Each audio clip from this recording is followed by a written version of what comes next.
Hello everyone, welcome back to the channel. I am Purna, your conceptual made. And आज के video में हम लोग जो टॉपिक डिस्कस करने वाले हैं वो है जीडीपी एंड वेलफेयर।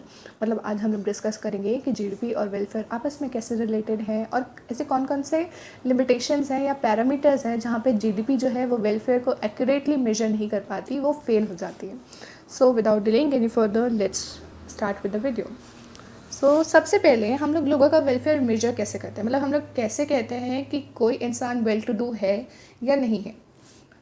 हम लोग कह सकते हैं कि उनके पास अगर गुड्स एंड सर्विसेज हैं तो वो वेल टू डू है, और अगर नहीं है या नहीं अवेल कर सकते हैं तो no, they are not well to do. So हम लोग बेसिकली लोगों का वेलफेयर मेजर करते हैं availability of goods and services के बेसिस पे। तो अगर इकॉनमी में जीडीपी ज़्यादा होगी, okay, so by the way really sorry for the background noise, but जहाँ मैं रहती हूँ वहाँ मैं कितना भी इग्नोर कर लूँ लेकिन ये बैकग्राउंड नॉइज़ ट्रक्स वगैरह की आती ही रहेगी। So I am really sorry for that. तो सबसे पहले अगर हमारी जीडीपी हाई होगी, उसका मतलब क्या होगा कि इकोनॉमी में फाइनल गुड्स एंड सर्विसेज की वैल्यू ज़्यादा है।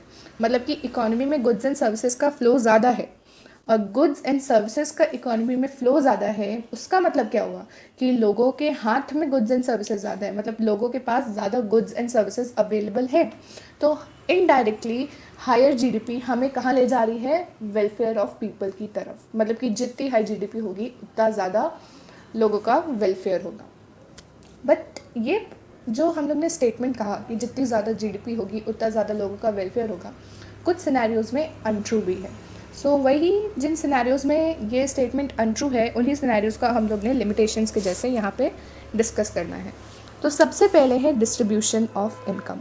अब अगर इकॉनमी में इनकम अनइक्वली डिस्ट्रीब्यूटेड है, मतलब कि इकॉनमी में कुछ लोग तो बहुत ही रिच हैं, उन लोग आराम से गुड्स एंड सर्विसेज को अफोर्ड कर पा रहे हैं, लेकिन कुछ लोग इतने पुअर हैं कि उन लोग को अपनी डेली नीड्स भी सेटिस्फाई करने में प्रॉब्लम हो रही है।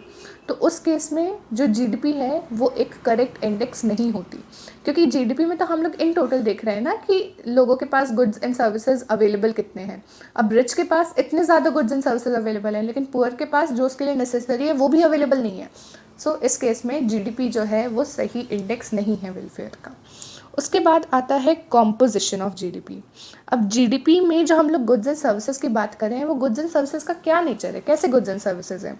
क्या वो लग्जूरियस गुड्स एंड सर्विसेज हैं, या वो नेसेसिटीज़ हैं, या क्या हैं? तो अगर जीडीपी के अंदर बहुत ज़्यादा लग्जूरियस गुड्स एंड सर्विसेज आ रहे हैं, मतलब खतरे की बात है। क्यों? क्योंकि लग्जूरियस गुड्स एंड सर्विसेज मतलब कि जिन लोगों के पास बहुत ज़्यादा पैसा है वही लोग उसको अफोर्ड कर पा रहे हैं, लेकिन जो पुअर हैं उनके लिए गुड्स एंड सर्विसेज अवेलेबल नहीं हैं।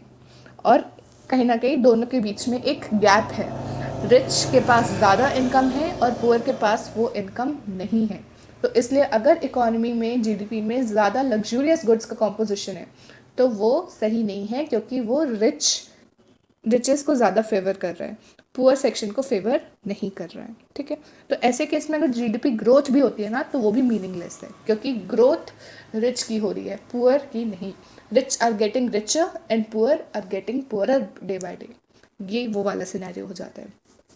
उसके बाद non monetary exchanges and transactions. अब जीडीपी में तो हम लोग केवल मॉनेटरी ट्रांजैक्शंस लेते हैं, लेकिन अगर हम लोग इंडिया की ही बात करें तो ऐसी बहुत सारी जगह हैं, बहुत सारे विलेजेस हैं जहाँ पे आज भी बार्टर सिस्टम काम करता है। बार्टर सिस्टम मतलब कि ऐसा सिस्टम जहाँ पे गुड्स को गुड्स के लिए एक्सचेंज किया जाता है। मतलब कि अगर मेरे को आपसे वॉच खरीदनी है तो इन रिटर्न मैं आपको सपोज़ कि शूज़ सेल कर रही हूँ, तो ये हम लोग का बार्टर सिस्टम हो जाएगा। तो कई जगहों पे इंडिया में आज भी बार्टर सिस्टम चलता है और उन ट्रांजैक्शंस को जीडीपी के अंदर नहीं लिया जाता है। इसलिए हम लोग कह सकते हैं कि जीडीपी के अंदर सारे ट्रांजैक्शंस इंक्लूड नहीं होते हैं और इसीलिए जीडीपी एक्यूरेट इंडेक्स नहीं है वेलफेयर का। अब जो हम लोग का लास्ट पॉइंट आता है वो है एक्सटर्नैलिटीज़। तो जीडीपी के अंदर ना एक्सटर्नैलिटीज़ इंक्लूड नहीं होती। अब एक्सटर्नैलिटीज़ मतलब क्या होता है? एक्सटर्नैलिटीज़ मतलब कि कोई भी इकोनॉमिक एक्टिविटी का गुड या बैड इम्पैक्ट जिसको हम लोग मनी में मेजर नहीं कर सकते, तो इसीलिए वो जीडीपी में इंक्लूड नहीं होते, क्योंकि जीडीपी में हम लोग वही चीज़ें मेजर इंक्लूड करते हैं जो हम मनी में मेजर कर सकते हैं। तो ये जो एक्सटर्नैलिटीज़ होती हैं, मतलब कि इकोनॉमिक एक्टिविटीज़ का गुड या बैड इम्पैक्ट, इनको हम लोग मनी में मेजर नहीं कर सकते, इसलिए वो जीडीपी में इंक्लूड भी नहीं होता है। जैसे कि फॉर एग्जांपल प्रोडक्शन प्रोसेस में जो भी इन्वायरमेंटल पॉल्यूशन हो रहा है ये कहीं ना कहीं एक इकोनॉमिक एक्टिविटी का बैड इम्पैक्ट है, बट हम लोग इसको जीडीपी में कहीं भी कंसिडर नहीं करते हैं, है ना, क्योंकि इनको हम लोग मनी में नहीं मेजर कर सकते। इसीलिए जो हमारी जीडीपी है वो वेलफेयर का अच्छा सिंबल नहीं है, मतलब कि एक्यूरेट मेजर नहीं है वेलफेयर का, क्योंकि इसमें हम लोग बैड इम्पैक्ट या पॉजिटिव इम्पैक्ट्स कुछ मेजर नहीं करते।